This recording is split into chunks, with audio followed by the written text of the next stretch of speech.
Ready. So the reading is 60 minutes.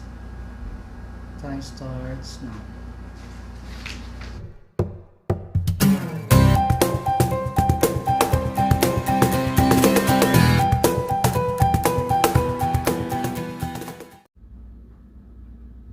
As you listen to the first part of the talk, answer questions 11 to 15.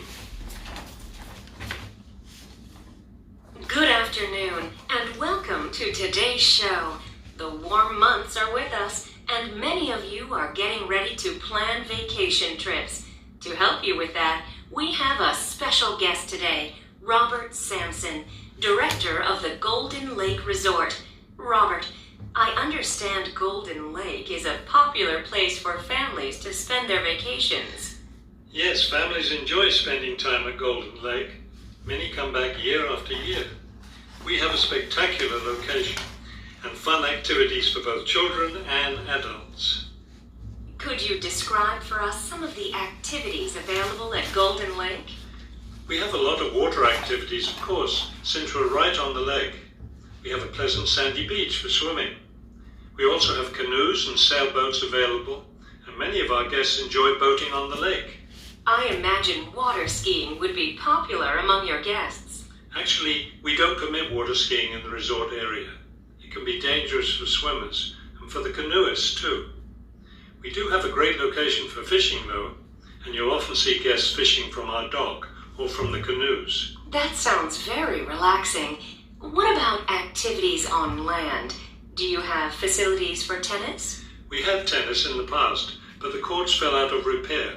And since we found that most of our guests weren't interested in the game, we closed the courts down.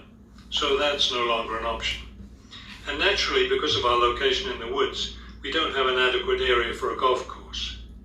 But I'd like to let your listeners know that we'll be adding a new activity this year.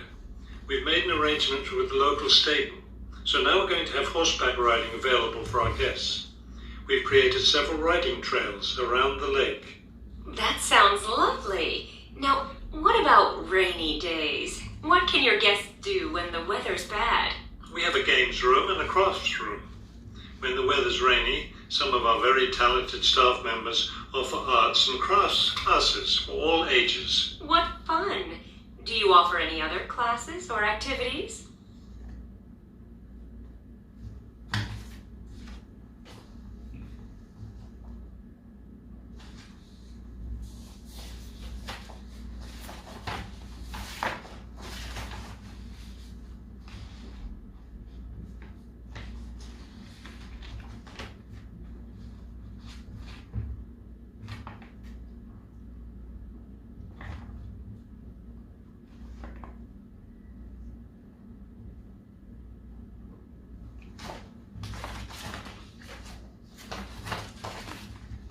Now listen and answer questions 16 to 20.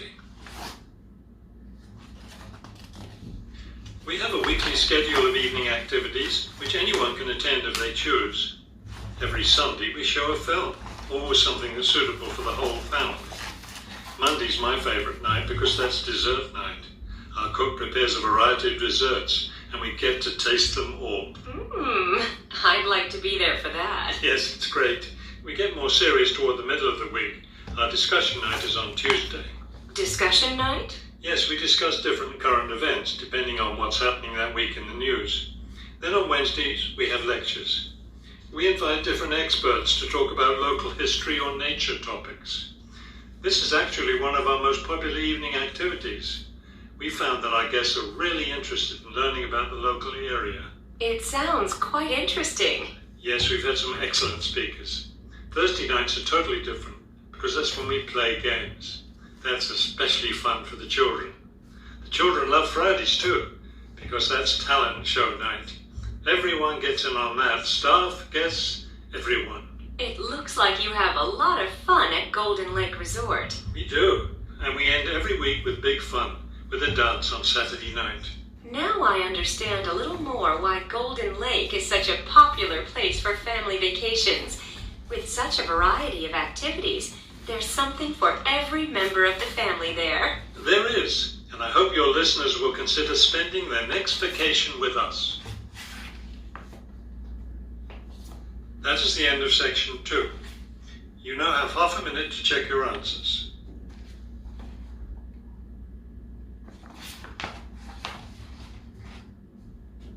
Section 3. You will hear 2 students talking about a class assignment about wild bird rescue and rehabilitation. First, you have some time to look at questions 21 to 25.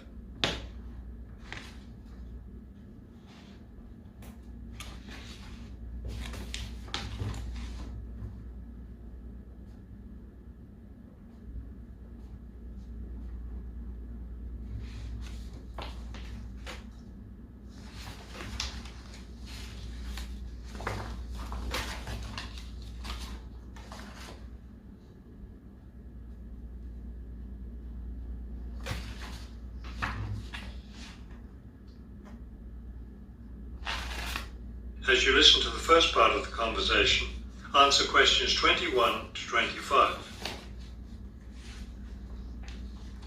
Okay, let's go over the requirements and see what we have left to do. Let's see. We have to give the professor a written summary of the information we've gathered on our topic, wild bird rescue and rehabilitation. The other written thing we have to turn in is a case study of the rehabilitation of one bird. We have the information on that already. Right. All we have to do is write it up. What about charts and graphs? Do we need to include something like that? I don't think so.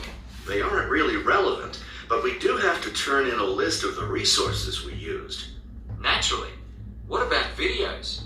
I heard some of the other students were doing that. Well, I guess that must be optional, because I don't see it on the requirements list. Okay, we should start planning our class presentation, since that counts for half the grade. We've looked at lots of sources of information, but I think our best source was the interviews we did with the wildlife rehabilitators. Agreed. That and the journal articles. I think we have enough information from those 2 sources for the presentation anyhow. The books we looked at weren't all that helpful. I wonder if we should try to bring in some live birds for the presentation. That would be too difficult, don't you think? But we have lots of photos of rehabilitated birds. We can show those.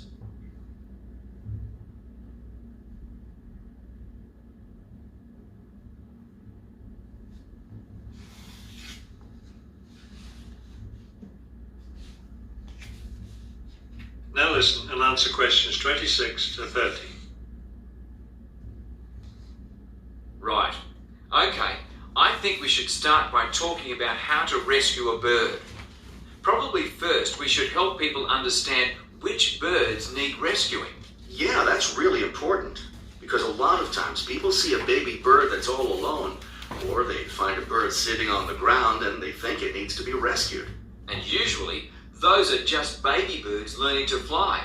So we should emphasize that people should only attempt to rescue a bird that's clearly injured. For certain kinds of birds, the rescuer needs to wear protective gloves, because some of those birds have sharp claws and can tear your shirt, or worse, injure your face or some other part of your body. Yes, that's an important point. Okay, next, let's tell people to put the injured bird in a box with good air circulation. We should let them know that a cage isn't necessary, and a bag, especially a plastic one, could hurt the bird more. Another thing we need to say is that the best way to help the bird stay calm is not by petting it or talking to it, but by leaving it completely alone. Then people should take the bird to the bird rescue center as soon as possible. Right, and we should also point out that when they're driving the bird to the rescue center, it's better not to play music on the radio or talk loudly, because those things just stress the bird. Yes. It's better just to speak quietly while you have the bird in the car. Okay, we've got that part covered. Next, we should talk about what happens at the rescue center. That is the end of section 3. You now have half a minute to check your answers.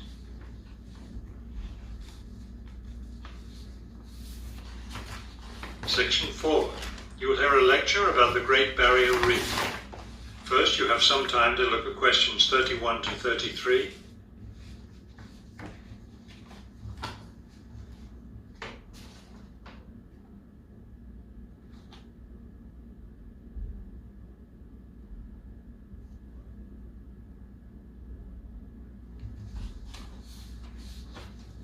Now listen carefully and answer questions 31 to 33. Despite its name, the Great Barrier Reef isn't just one large coral reef. Rather, it's a system of coral reefs that stretches along the east coast of Australia, covering an area of around 300,000 square kilometres. The Great Barrier Reef is composed of approximately 3,000 individual reefs, which range in size from 1 hectare to more than 10,000 hectares each. In addition, around 600 islands are scattered throughout the area, particularly at the northern and southern ends. The reefs themselves are composed of over 400 different kinds of coral, the largest variety of corals found anywhere in the world.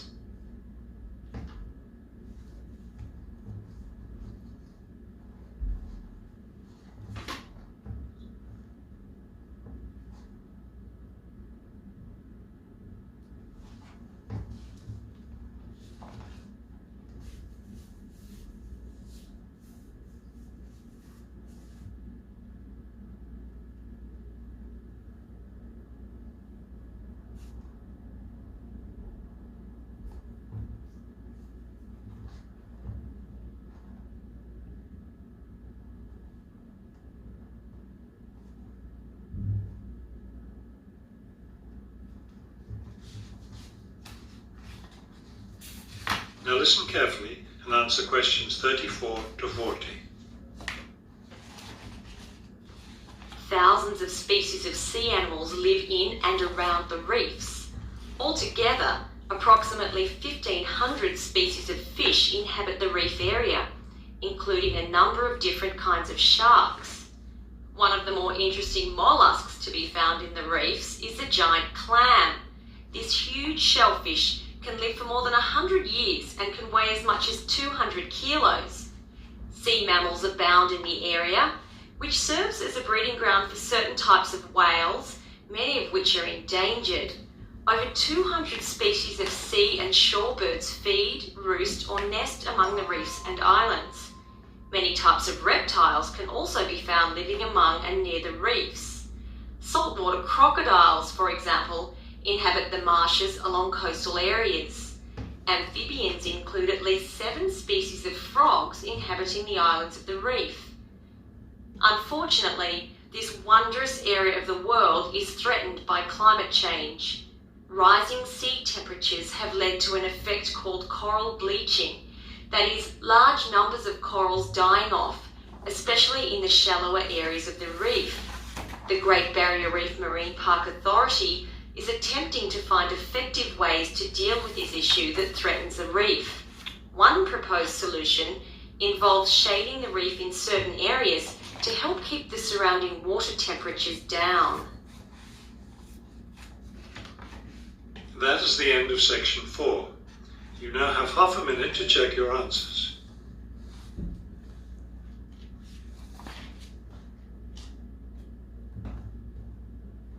Section 1. You will hear a woman booking a bicycle tour over the phone. First, you have some time to look at questions 1 to 4.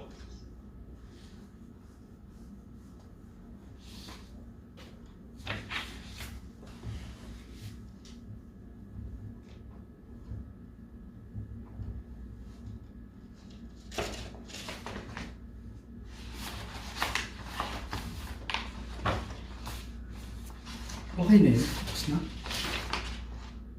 You will see that there's an example that has been done for you. Sir. On this occasion only, Tapos na po. the conversation Opo. relating to this will be played first. Sa reading na kayo, no? Ay, sorry. Ano next? Nag-transfer pa. Reading na po. Reading.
Tinatransfer din ko.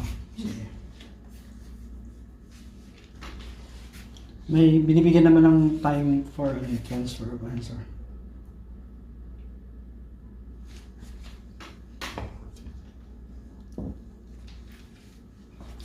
Pag paper based.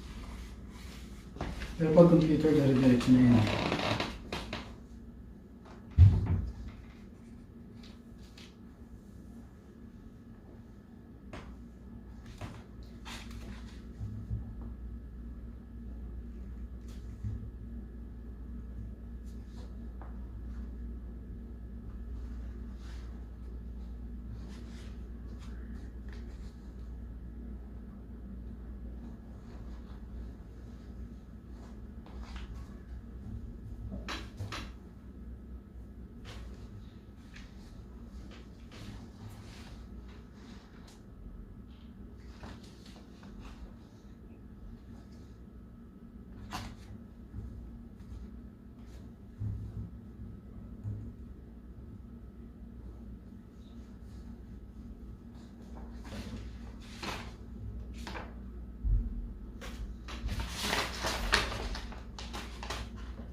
Ay, bura-bura ako.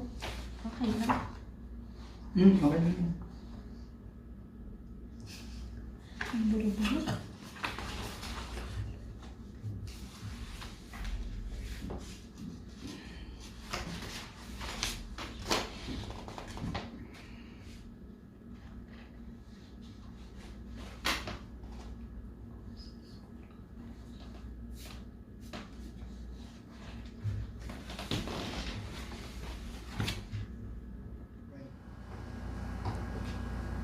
The reading is 60 minutes. Time starts now.